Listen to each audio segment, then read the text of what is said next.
here. Yes, we're at St Bernard's Primary School of Glasgow today for the final day of Climate Week. I'm here to join an assembly with the kids here, but also online with primary schools throughout Scotland who've been spending time learning about climate action, biodiversity, how they can contribute and what an important issue it is. And now it gives me great pleasure to introduce Màiri McAllan, who is the Cabinet Secretary for Net Zero and Just Transition. She's going to say a few words to us and say hello. Just wait till that's muted. No. There we go. Unfortunately, we're not going to hear what Kat's going to say, because otherwise we'll have that. I want to keep the microphone. Hi, everybody in the room, and hello, everybody who's joining. Thank you so much, Sam. It's lovely to be here with you in St Bernard's in Glasgow, and hello to everybody online. I'm so pleased to be here with you today on Climate Week and to see all the wonderful work that you have been doing, from your litter picking to composting and to growing your own food. You're all making a wonderful job in learning about climate change and helping to make a difference. And it's so important that you're doing that because, as you've seen, climate change is a big problem that is affecting everybody around the world just now, us in Scotland and in countries throughout the world. And actually, it's hurting other countries throughout the world right now more than it does. So as we do our bit, we're helping them as well. But it's so important that as children and young people, that you are taught about this as well, because as we know, when you grow up, as you've been imagining what 2045 will be like, you'll still be young people. You'll just be at the beginning of your careers and you'll be settling into the life that you're going to be leading. So you have the most to gain from all the actions that we will take now to tackle climate change. And I hope that something that you have learned is how important young people have been in bringing the issue of climate change right to the front of what politicians and businesses and schools and everybody is talking about. And I hope that as you see that, and people like Greta Thunberg and all the climate strikers and all these young people who've said, listen to us, I hope that you have seen how important your voice is and how much you deserve to be heard, because you absolutely do. This is your future. And you, along with all those other young people in the world who are doing such a great job of making everybody listen, it's your future that we're looking after. So I want you to remember that, and I want you to remember that you have a voice. It is important, and that you do absolutely always deserve to be heard. And I should say that although I'm a lot older than you, I am quite young to be a Cabinet Secretary in the Scottish Government, and I would probably, of all my colleagues, remember most of all what it's like to be sitting where you are now. So I want you to know that I take my responsibility to you in Scotland very seriously. And you've obviously been doing some very quite difficult lessons about some quite tricky topics, including net zero and the natural world.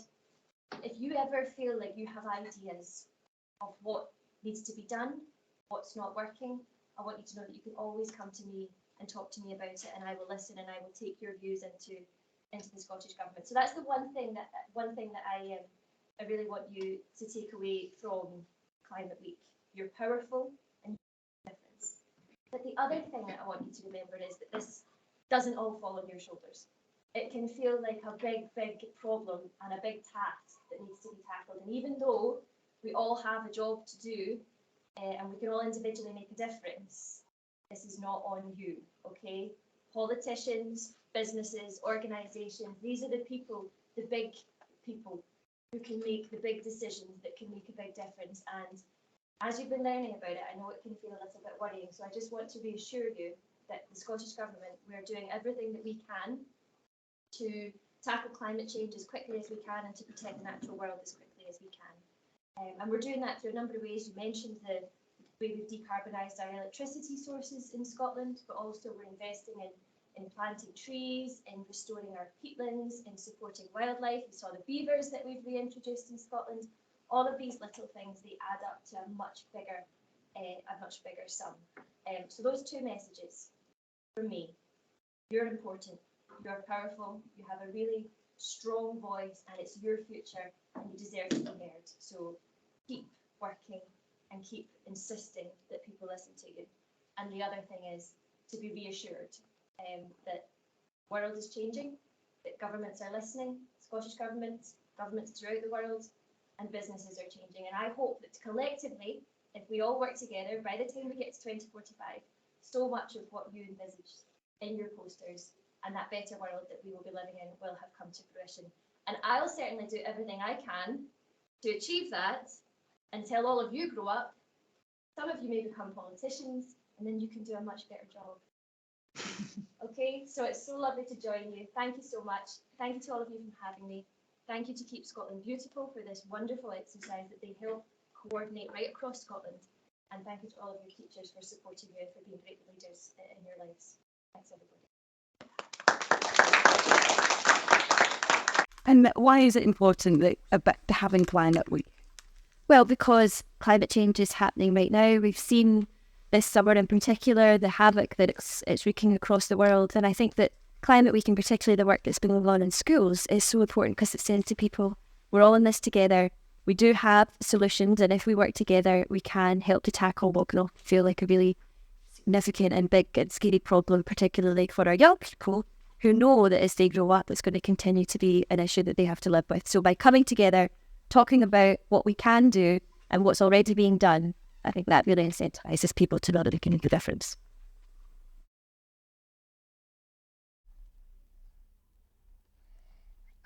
So where did you go to school? So I was born in Glasgow, but before I started primary school, we moved to South Lanarkshire, a place called Biggar. I don't know if you'll have heard of it, but it's a wee town near Lanark, which you might have heard of. But anyway, I went to Biggar Primary School and Biggar High School. Rick, did you always want to become a MSP?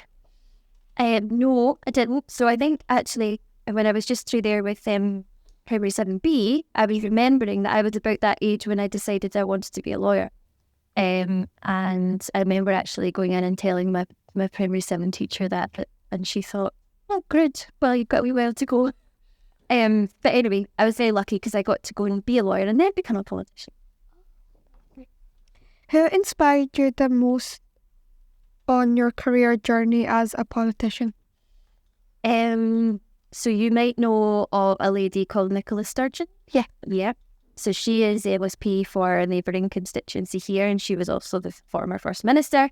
She inspired me a lot because when I was just getting started, she became the first female First Minister of Scotland. And it's always nice to have someone who you can look up to. Like if you wanted to be teacher, to see that your teacher's a lady and that she can do that would inspire you. So I saw that in Nicola. But equally, I get inspired a lot by all of the wonderful people that I get to meet in my job, including all of you. What skills do you think we need to learn at primary school to become leaders of positive change in our local area? That's a really good question. I think something that you probably get taught about a lot is about being a confident individual. And I think that that's probably the starting point of campaigning for whatever it is that you want to campaign for. So if you can do that, that's a good start so that you know you can go out and you can tell people why something's important to you and explain it to them and have all the facts at your disposal to use. I think the other thing you need to be good at is listening and understanding how other people feel, because sometimes you have to listen to people who don't agree with you, and then hopefully you can have a friendly discussion with them, explain to them why it's important to you, and hopefully bring them round to your point of view.